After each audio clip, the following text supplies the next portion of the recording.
너희는 마음에 근심하지 말라. 우리 분량이 많아서 두 편으로 나누어서 오늘은 후반부 함께 말씀 나누도록 하겠습니다. 우리 본문의 말씀은 우리 지난번에 다 읽었기 때문에 그냥 넘어가도록 하겠습니다.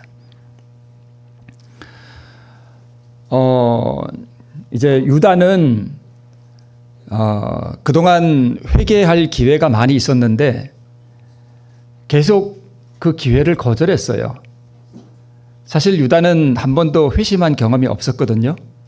그래서 사실 회심을 할 수 있는 기회를 예수님께서 여러 번 주셨습니다. 그런데 그때마다 그걸 계속 거절했고, 거절할 때마다 그의 마음은 점점 어두워져 갔고, 사단이 그의 마음을 나중에는 완전히 지배하는 화인 맞은 양심이 됐습니다. 그래서 영원한 어둠 속으로 사라져 갔고,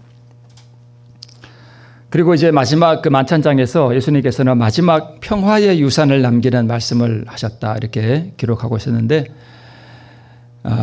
그 평화의 유산을 남기는 그 말씀이 뭐냐 하면, 너희에게 평안을 끼치노니 곧 나의 평안을 너희에게 주노라, 이렇게 말씀을 하셨습니다. 이게 사실은 예수님은 지금 뭘 앞두고 있는가 하면 죽음을 앞두고 있는데, 이 죽음이 우리가 죽는 보통 생물학적인 죽음하고는 달라요. 우리가 이 생물학적인 죽음을 당할 때도 사실 그 두려움이라고 하는 것을 이루 형용할 수가 없다고 하거든요. 우리는 잘 모르잖아요. 그죠? 근데 그 사형수들을 보면 그 두려움이 얼마나 큰지 우리가 미루어 간접적으로 좀 짐작할 수 있습니다. 근데 예수님의 사망은 생물학적인 죽음이 아니고 그 하나님께로부터 영원히 분리되는 그 죽음을 앞두고 계신데, 지금 그분이 제자들에게 주고자 하는 그 마음이 예수님에게 있는데, 그 마음이 어떤 마음이냐 하면 평안이라는 거예요. 평안. 지극히 평안한 마음. 그러니까 어떻게 그렇게 평안할 수 있는가 하면, 그분은 33년 반 동안 사시면서 끊임없이 자기 자신을 아버지 하나님께 굴복시킴으로 말미암아서 그분에게는 더 이상 자아가 남아있지 않았습니다. 그러니까 무아의 정신이라 그러죠. 그러니까 무아의 봉사를 살아오셨고, 지금도 여전히 무아의 마지막 그 봉사를 하시기 위해서 준비하고 계셨기 때문에 그분의 마음에는 제자들에게 남겨줄 수 있는 그 평안이 있었습니다. 그런데 그분은 또 굉장히 슬퍼하셨거든요. 근데 그것은 자신 때문에 슬퍼한 게 아니에요. 누구 때문에 슬퍼하셨을까요? 제자들 때문에 슬퍼하셨습니다. 남겨질 제자들.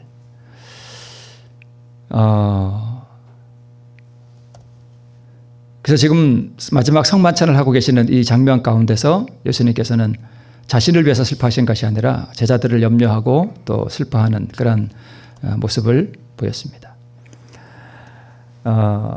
이 성만찬 예식이 다 끝난 다음에 이제 곧 폭도들이 올 거 아니에요. 그죠? 그때 예수님께서 마지막 성만찬을 마칠 때 무엇으로 마치셨는가 하면 찬미를 한 장 부르시고 마쳤습니다. 찬미가를 한 장 부르셨어요. 그 찬미가가 무슨 찬미가냐 하면 시편 117편이었습니다. 짧아요. 이게 다예요. 이게 117편 전부의 1절과 2절밖에 없어요. 근데 이 찬미를 부르셨는데 이 시편 117편이 우리는 곡을 모르잖아요. 근데 예수님과 그 제자들은 뭘 알고 있었는가 하면 이 찬미가의 곡을 알고 있었습니다. 이게 음률이 있었단 말이에요.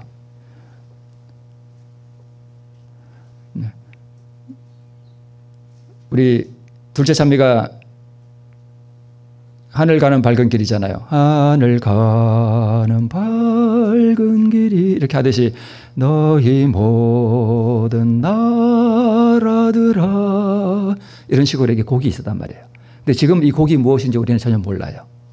예수님이 이 성만찬을 마치면서 이 찬미를 부르신 거예요. 너희 모든 나라들아 여호와를 찬양하며 너희 모든 백성들아 저를稱颂할지어다. 우리에게 향하신 여호와의 인자하심이 크고 진실하심이 영원함이로다. 할렐루야. 이 찬미를 부르셨습니다. 예수님의 찬미 한번 들어보고 싶지 않으세요? 예수님이 부르시는 찬미. 예수님은 노래를 상당히 잘하셨을 것 같아요. 그죠? 그리고 음성이 굉장히 고우셨고 또 십자가에서 마지막 그 음성을 발하실 때도 아주 청아한 음성으로 마지막 음성을 발하셨다 이렇게 되어 있습니다. 그래서 그분의 음성은 굉장히 고우셨고 노래를 아주 잘하셨던 것 같습니다. 그분의 찬미를 들으면 얼마나 은혜로울까 싶습니다. 이 찬미를 마치고 이제 제자들은 일어나셔서 밖을 나갔습니다. 그런데 이렇게 밝은 날이 아니고요. 이미 해는 완전히 져서 어두웠고 그랬는데 이 그림 자주 제가 보여드리죠. 저기 가운데 노란 저거는 저 자리에 옛날에 뭐가 있었냐면 예루살렘 성전이 있었어요. 저게 성전이 있던 자리인데 다 무너지고 지금은 저게 회교 사원이에요. 이슬람교 사원이 저 옛날 성전 자리에 지금 앉아 있습니다. 마가의 다락방은 아마 저 남쪽에 있었던 것 같아요. 거기서 밖을 나오셔서 이제 번잡한 골목길을 막 11 제자죠. 11 제자와 예수님이 이렇게 막 걸으셔서 아마 저 문을 통과해서 나오시지 않았나 싶어요. 저 문. 지금은 막혀 있어요. 제가 전에도 한번 보여드렸죠. 막혀 있는 저 문. 저 문을 통해서 밖으로 나오셔서 그 앞에는 지금은 회교도들의 무덤이 꽤 있거든요. 그리고 가까운 데 보이는 이 무덤들은 유대인들의 무덤이고요. 그 사이가 이렇게 골짜기가 있잖아요. 저 골짜기가 기드론 시내예요.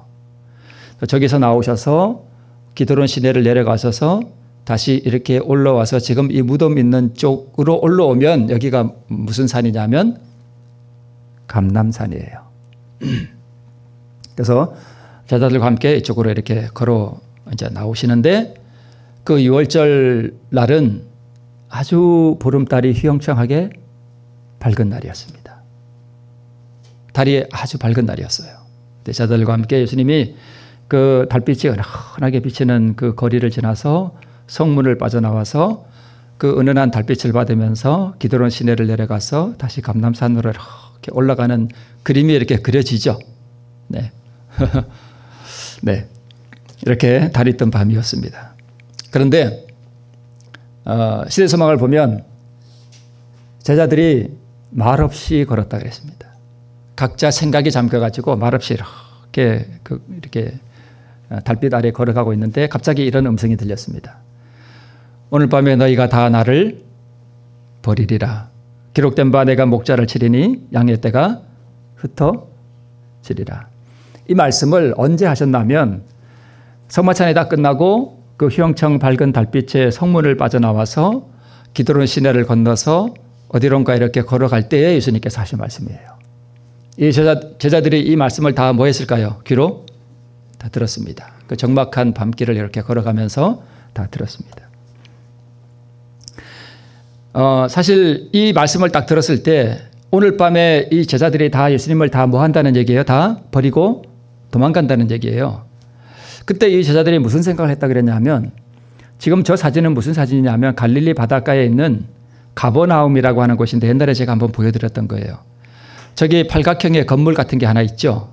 저게 옛날 베드로의 집이 저기 있었다. 그래서 지금 저렇게 누가 이렇게 만들어 놓은 거예요. 저기가 베드로의 집이었고 이쪽으로 붉은 원 안에 폐허가 된 무슨 건물이 하나 보이죠. 저게 가버나움 회당이에요. 진짜 맞는지는 모르겠습니다만 가버나움 회당이라고 합니다. 이 가버나움 회당에서 예수님께서 전에 무슨 말씀하셨는가 하면 내가 생명의 떡이다 하는 그 설교를 하셨었어요. 저기서. 그때에 예수님을 따르던 수많은 사람들이 내가 생명의 떡이다 하는 그 말씀을 듣고 다 예수님을 버렸습니다. 제자들의 마음에 옛날 그 갈릴리 바다 가버나움 회당에서 많은 사람들이 예수님을 등지고 떠났던 그 장면이 제자들의 마음속에 떠올랐습니다. 이제 그 사람들이 예수님 다 버렸는데 이제 누구도 다 버린다는 거예요. 제자들도 다 버린다는 그 얘기를 듣고 제자들이 엄청 충격을 받았습니다. 그때 베드로가 그 달빛 아래서 이렇게 말했습니다. 다 버릴지라도 나는 그렇지 않겠나이다. 이렇게 말했습니다. 진심으로 한 말이에요. 정말 충성심으로 정말 거짓을 한 얘기 아니거든요. 이런 얘기를 예수님께 했습니다. 근데 베드로가 알지 못했던 게 하나 있었어요. 뭘 알지 못했는가 하면 베드로 자신에 대해서 몰랐습니다. 진심으로 한 말이었지만 자기가 얼마나 연약하고 자기가 어려운 상황 가운데서 얼마나 자기 마음이 변할 수 있는지 베드로 자신도 몰랐습니다. 이 제자들의 마음속에 뭐가 있었냐면 이기심, 철면피함도 있었다고 기록되어 있고요. 또 아직 성화가 덜 된, 성화되지 못한 성질머리들이 아직 제자들의 마음속에 있었고, 또 베드로처럼 이렇게 자기 자신에 대해서 잘 알지 못하는 부주의함도 있었다고 그랬고, 억제하지 못하는 죄가 아직도 제자들의 마음속에 있었다, 이렇게 기록되어 있습니다. 예수님을 3년 반 동안이나 쫓아다녔는데 아직도 이기심이 있는가? 아직도 억제하지 못하는 죄악이 그들의 마음 가운데 남아 있었나? 이게 뭐지? 이런 부분에 대해서는 제가 내일 말씀을 좀 드리겠습니다. 이게 도대체 뭔가? 제자라고 3년 반을 쫓아다녔는데 이게 무엇인가 하는 부분에 대해서는 제가 내일 말씀드리겠습니다. 예수님의 엄숙한 경고는 마음을 살피라는 그러한 요구였는데요. 베드로는 그것을 못했습니다. 만약 베드로가 예수님의 그 경고를 듣고 자기 자신이 얼마나 연약한 줄을 깨달았더라면 옛날 갈릴리 바다에서 빠져들어갈 때 예수님 나를 구원해 달라고 부르짖었었죠. 만약 베드로가 자기 자신에 대해서 알았더라면 그때 베드로가 이렇게 했어야 돼요. 예수님 저를 좀 뭐 해주십시오. 구원해 달라고 이렇게 부르짖었더라면 베드로는 예수님을 부인하는 그러한 상황 가운데 들어가지 않았을 수도 있습니다. 그런데 역설적이게도 여러분, 베드로가 예수님을 그렇게 3번이나 부인하는 그 사건이 오히려 베드로가 자기 자신이 얼마나 연약하고 자기 자신에 대해서 스스로 자기 자신이 얼마나 믿을 수 없는 사람인지에 대해서 처절하게 깨닫는 오히려 그러한 하나의 사건이 되었다는 것에 대해서 그 이후로부터 베드로는 자기가 그렇게 함부로 자기 자신을 믿고 그렇게 말할 수 없다는 사실을 깊이 깨닫게 됩니다. 그래서 오히려 그 사건이 베드로에게는 역설적이게도 은혜로운 사건이었다 이렇게 볼 수 있습니다. 예루살렘 성문을 빠져나와서 이렇게 감람산을 향해서 이렇게 가는 도중에 이렇게 모여서 두런두런 이야기도 아마 하셨을 것 같아요. 근데 이것은 아까 예루살렘 성 제가 보여드렸잖아요. 그걸 등지고 감람산 쪽을 바라본 거예요. 이쪽 오른쪽으로 가면 그 무덤들이 있고요. 아마 그런 것 같아요. 그리고 저기 교회가 하나 보이죠? 가운데, 그죠? 저게 만국교회라 그래요. 16개 국가에서 돈을 모아가지고 저 교회를 만들었는데 왜 저기다가 저 만국교회를 세웠는가 하면 저 자리가 예수님께서 겟세마네 동산에서 기도하셨잖아요. 바위 위에서. 그 자리다 해서 저기다 교회를 세웠는데 진짜 저긴지는 아무도 모릅니다. 그냥 그럴 거다 해서 저기다 교회를 세웠습니다. 그러니까 그 성문을 빠져나와서 기드론 시내를 건너서 감람산은 기슭을 올라가다가 어느 기슭에서 예수님께서 이제 그 기도를 드리셨던 것이죠. 지금 보이는 저 앞에 있는 저 산이 감람산이에요. 감람이 뭔지 아시죠? 올리브 나무예요, 올리브. 여러분 올리브 오일 쓰시나요? 요리할 때? 올리브. 쓸 때도 있고 안 쓰기. 이건 다 아시죠? 네. 그 올리브 나무를 감람나무라 그러잖아요. 그죠? 옛날에 저기 감람나무가 많았던 것 같아요. 그래서 감람산이라 그러는데 이렇게 높은 산은 아니고 이렇게 언덕같이 이렇게 된 그런 산으로 예수님께서 이렇게 걸어가시는 것입니다. 걸어가시는데 나는 포도나무여 너희는 뭐니? 가지니 내 안에 붙어 있으면 많은 열매를 맺겠다 하는 말씀을 언제 하셨나 하면 이때 하셨어요. 그 달 밝은 밤에 이렇게 걸어가는데 어느 한 곳에 이르렀더니 예수님과 제자들 앞에 뭐가 나타났는가 하면 무성한 포도나무가 보였습니다. 물론 이것처럼 포도나 열매는 아마 없었을 거예요. 왜냐하면 예수님께서 십자가 달리실 때는 봄이었거든요. 꼭 요때 좀 지나서요. 4월 달 좀 해서 초순, 중순 그때쯤 아마 예수님이 십자가에 달리셨던 것 같아요. 그러니까 그때는 포도가 없잖아요. 근데 이제 잎이 나와서 이렇게 무성했다 이런 거 보니까 거기는 아열대 지방이니까 좀 잎이 일찍 나왔던 것 같습니다. 그 포도나무를 보시면서 예수님께서 말씀하셨습니다. 내가 참 포도나무여 내 아버지는 그 농부라 라고 하는 이 비유를 이때 하셨던 거예요. 이 말씀에 대해서 우리 시대소망은 뭐라고 해석하고 있는가 하면 이렇게 되어 있습니다. 이스라엘과 연결되었다고 해서 너희들이 하나님의 생명에 참여하는 자가 되고 그분의 약속의 상속자들이 될 수 있다고 생각하지 말아라. 나를 통해서만 영적 생명을 받을 수 있다라는 의미로 이 말씀을 하셨습니다. 지금 제자들은 이스라엘 백성들이잖아요. 그러니까 이스라엘 백성 되었다는 그것 자체가 그들에게 뭘 주지 못한다? 구원을 주지 못한다는 것을 말씀하고 있습니다. 이것을 오늘날 우리의 상황에 적용해 보면 재림교인이 되었다고 해서 너희들이 하나님의 생명에 참여하는 자가 되고 그분의 약속의 상속자들이 될 수 있다고 생각하지 말아라 하는 말씀으로 우리가 적용해 볼 수 있습니다. 우리가 재림교인이 되었다고 우리가 연결되었다고 해서 우리가 반드시 예수님과 연결되었다고 볼 수는 없죠. 네, 똑같아요. 그래서 포도나무와 산 연결이 없으면 생명을 받을 수 없고요. 외형적으로만 포도나무에 붙은 가지들이 있었습니다. 누가 그랬냐면 유다가 그랬습니다. 유다는 외형적으로만 포도나무에 붙어 있었어요. 그러니까 외형적으로 포도나무에 붙어 있다 하는 얘기는 진실로 자기가 굴복되고 예수님 안에서 예수님을 자기 안에 이 개인의 구세주로 받아들이고 영생을 얻는 그런 회심의 경험도 없었고 그냥 예수님을 따라만 다닌 거예요. 쉽게 말하면 교회만 다닌 거죠.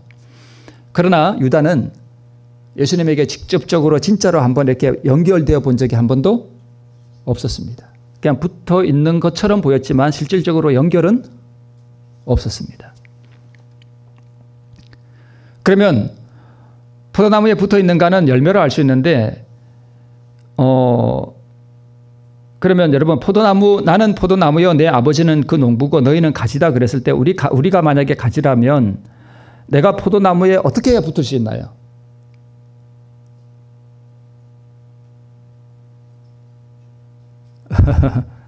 내가 어떻게 해야 내가 포도나무에 가지에 딱 붙을 수 있을까요? 이게 다 그러니까 믿음으로 말미암은 의예요. 포도나무가 예수님이잖아요. 그죠? 우리가 어떻게 예수님에게 붙어요? 내가 죽으면 되는 거예요. 그죠? 그러면 포도나무에 붙는 거예요. 계속적으로 내가 붙어 죽고 계속적으로 내가 그리스도를 의지하면 그분에게 붙어 있는 거예요. 근데 유다는 한 번도 뭐 해본 적이 없는 거예요. 자기가 죽어본 적이 없는 거예요. 하나님 앞에 굴복되어 본 경험이 없는 거예요. 제가 오늘 어떤 분에게 전화를 이렇게 받았는데 자기가 오늘 처음으로 자아가 굴복되는 경험을 했대요. 그런 경험을 제가 이렇게 하면서 그러니까 어려운 인간관계 속에서 이게 견딜 수 없는 무엇을 느꼈는가 봐요. 자기를 힘들게 하는 사람이 있었나 봐요. 그것도 우리 교인 중에 어떤 분이. 그 때문에 너무 괴롭고 어찌할 바를 몰랐는데 그러면 다 아시잖아요. 그죠? 속에서 올라와서 이렇게 그건데 오늘 새벽에 진실로 평화를 누렸다는 거예요. 그게 내려지고 기쁨과 진실로 마음속에 이르는 평화가 느껴졌다 이렇게 이야기하는 걸 제가 이렇게 들었습니다. 그게 포도나무에 붙는 거예요. 그러니까 모든 게 다 이걸로 다 우리가 통해진다고 볼 수 있습니다. 그러면 무엇이 열매죠? 내가 그것을 내려놓았을 때 내 심령 속에 이르러오는 그 평화, 평안, 기쁨. 내가 평화의 유산을 주님께서 주신다 그랬는데 나의 평안을 너에게 주노니 라고 이렇게 우리에게 약속해 주셨는데 그 평안이 우리에게 어떻게 이르러오는가 하는 것을 경험하는 것이죠. 그게 평화의 유산이죠. 그러면 무엇이 열매인가 하면 그 평안과 그 기쁨 그 자체가 사실은 열매예요. 그게. 그러니까 내가 죽어지면 열매는 3일 있다 생기는 것도 아니고 한 달 있다 생기는 것도 아니고 언제 생겨요? 즉시 생기는 거예요. 그게 열매예요. 그 열매는 내 열매예요? 예수님이 열매예요. 예수님이라는 열매가 내 안에서 열리는 것이죠. 그래서 내가 포도나무에 붙어 있는가 하는 것은 열매로 알 수 있습니다. 그리고 그분의 봉사사업에 적극적으로 복종하는 생애로 나타난다라고 되어 있습니다. 그리고 이 한 번의 연합은 계속적으로 지속되어야 한다. 이게 이제 시대 소망에 있는 이 말씀들을 제가 요약해서 한 줄 한 줄 그냥 이렇게 정리해 놓은 것입니다. 이거 제가 만든 게 아니고 시대 소망에 있는 말씀을 제가 그대로 요약 정리한 것입니다. 그리고 이 한 번의 연합은 계속 지속되어야 되는데 지속하는 방법도 처음에 붙는 방법과 똑같아요. 이해되시죠? 계속 그렇게 하는 거예요. 그러면 계속 붙어 있는 거예요.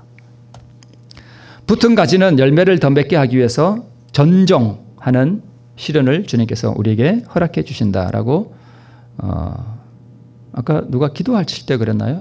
장로님께서 말씀하셨나요? 예, 시련하는 전정하는 이거 잠깐 언급하신 것 같은데 이렇게 주님께서 우리에게 그러니까 붙어 있는 가지가 이렇게 붙어 있는데 이 가지가 자꾸 땅으로 뭐해요? 내려오기도 하고 가지가 쓸모없는 가지가 나오기도 하고 그다음에 햇빛이 잘 들어와야 되는데 햇빛을 가리는 잎이 너무 무성해질 수도 있고 그죠? 그렇단 말이에요. 그러면 하나님께서 전정하는 가위로 우리를 그것들을 다 뭐 해주셔요? 잘라주셔요. 잘라주시는데 여러분 보세요. 잘라주시는데 내가 만약에 가지라 그러면 내 가지가 이렇게 하나 띄어나왔어. 그러면 예수님께서 이걸 전정을 하는데 이걸 우리가 알아야 될 게 뭐냐 하면 예수님께서 전정하는 가위로 우리의 마음속에 있는 덧나온 가지를 자르실 때 절대로 우리의 동의 없이 하시지 않습니다. 나도 모르는데 그분이 임의로 오셔서 그걸 탁 잘라 가시지 않습니다. 이게 뭔지 여러분 이해하시죠? 내가 그걸 버리기로 뭐 해줘야 돼요? 네, 허락해 줘야 됩니다. 그래서 자아굴복은 내가 하는 게 아니라 사실은 그분이 그것을 가져가시도록 내가 뭐 해주는 거예요? 허락해 드리는 거예요. 그러면 그분이 그거 잘라 가셔요.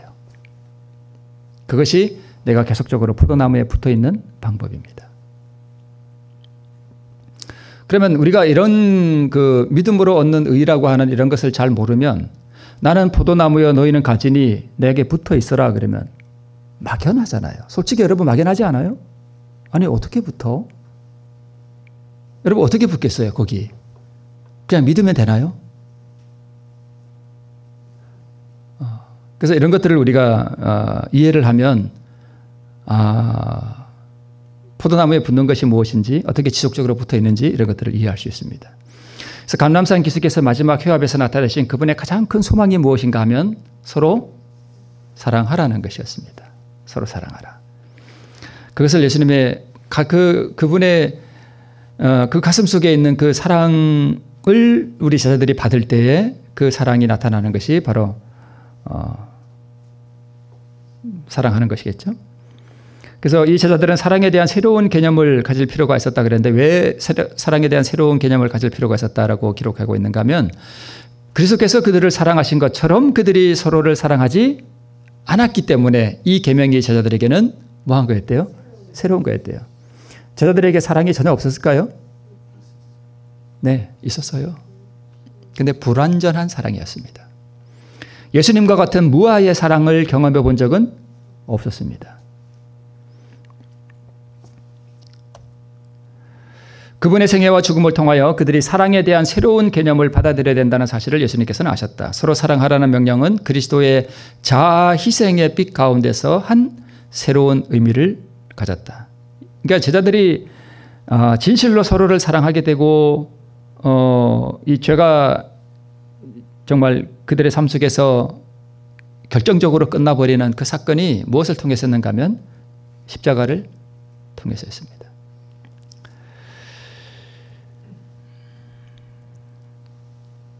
우리가 예수님을 따라가는 제자인 줄 어떻게 알 수 있는가? 너희가 서로 사랑하면 너희가 내 제자인 줄 알리라고 하는 이 말씀 가운데서 우리가 알 수 있습니다. 이 사랑이 우리 안에서 완성이 되면 무엇이 시작되는가 하면 핍박이 시작됩니다. 여러분 이런 게 있어요. 어떤 사람이 이렇게 100명의 교인이 이렇게 있다. 근데 이 100명의 교인 중에 어떤 한 사람이 이 사랑을 깊이 경험하고 예수님을 사랑하게 되잖아요. 그리고 그의 마음속에 의가 이렇게 충만해지잖아요. 그러면 그의 마음속에서 예수님 이야기가 나오고 사람들이 이렇게 모여 앉아서 이야기할 때 예수님 이야기가 나오거든요. 그러면 어떻게 되는 줄 아세요? 그 교인은 다른 교인들 사이에서 왕따가 됩니다.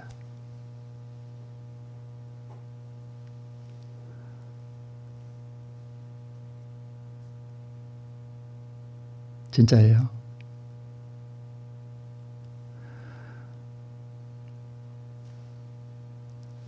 일단의 교인들에게 모여서 이런 얘기 저런 얘기 하는데 예수님 얘기를 딱 끝내고 예수님 사랑 얘기를 딱 꺼내잖아요. 다들 말이 없어집니다. 조용해져요. 그리고 다들 이렇게 쳐다봅니다. 왜 그런지 아세요? 마음속에 예수님의 사랑을 꺼낼 만한 사랑이 없어요. 너무너무 낯선 얘기예요. 그 얘기에는. 그래서 할 말이 없는 거예요. 그래서 입을 다물어요. 침묵에 들어갑니다. 그리고 미워해요. 진짜입니다. 내 안에 사랑이 들어오면 그때부터 핍박이 와요. 교회가 사랑이 충만해지면 핍박이 오는데 그래서 마지막 그 핍박은 밖으로부터 올 때에 사랑이 없고 의가 없는 사람들은 핍박을 받지 않습니다. 왜요? 그들은 세상으로 뭐 하기 때문에요. 다시 나가기 때문에 그렇습니다. 이것이 예수님께서 많은 핍박을 받은 이유이고요. 그래서 우리와 같이 저희도 하나가 되게 해달라고 하는 이 예수님의 기도가 그분 자신의 죽음을 통하여 완성되죠. 내가 없어지면 의로 하나가 됩니다. 내가 없어지면 의로 하나가 돼요. 내가 딱 살아나고 내 안에 있는 것들이 이렇게 밖으로 드러나기 시작하면 교회 안에 분란이 일어나기 시작하고 문제가 생기기 시작합니다. 내가 없어지고 내가 죽어지면 교회가 조용해집니다. 그 대신 다른 핍박이 또 오게 되죠. 예수님께서는 이제 발걸음을 옮겨 놓으시고 가장 깊은 슬픔이 그분의 영혼을 둘러싸고 있었는데 자신을 향한 슬픔이 아니라 이제 예언적 안목으로 예수님께서는 마지막 큰 투쟁에서 벌어질 광경들을 이렇게 훑어보셨는데 예수님께서는 당신이 다 이루었다고 부르실 때에 온 하늘이 쾌가를 부를 것을 그분은 아셨다라고 성경에 기록되어 있고요. 그분의 귀에는 멀리서 들려오는 음악과 하늘 조정에서 들려오는 승리의 함성이 들렸습니다. 아마 실제로 들렸던 것 같아요. 예수님께서 그 마지막 그 투쟁을 향해서 나가실 때 그분은 그때 사단의 제국의 멸망을 고하는 조종이 울릴 것이며 그리스도의 이름이 온 우주를 통하여 이 세계에서 저 세계로 선포될 것을 그분께서는 아셨습니다. 그분에게는 사단과의 마지막 투쟁이 기다리고 있으며 그분은 이 투쟁을 맞으려고 이제 나아가십니다. 이게 이제 마지막 것입니다.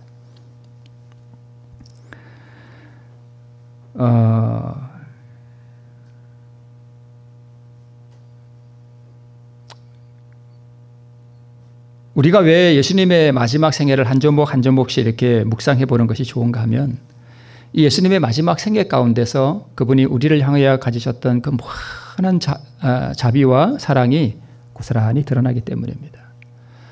그래서 우리가 이러한 예수님의 사랑과 그분의 자비하심과 그 무한한 은혜를 우리가 깊이 묵상해 볼 때 우리의 마음에도 그분께서 우리에게 주신 그 평안, 그 기쁨 이런 것들이 전가되죠. 전가되어서 우리에게도 동일한 정신이 나타나게 되는 것입니다. 우리를 위해서 자신의 모든 그 생명까지 포기하면서 그 생명을 우리에 주시기 위해서 마지막 사단과의 투쟁을 위해서 지금 나아가시는 우리 예수 그리스도의 모습을 우리 다시 한번 묵상해 보시면서 오늘 우리 마음의 눈으로 그 달빛 아래에서 이제 폭도들에게 잡혀서 자기의 생명을 내놓기에 끌려가시는 우리 예수님을 우리 마음속에 모시고 우리 그분의 은혜 가운데서 이 안식일을 맞는 우리 모두가 되시길 바라면서 우리 말씀을 마치겠습니다.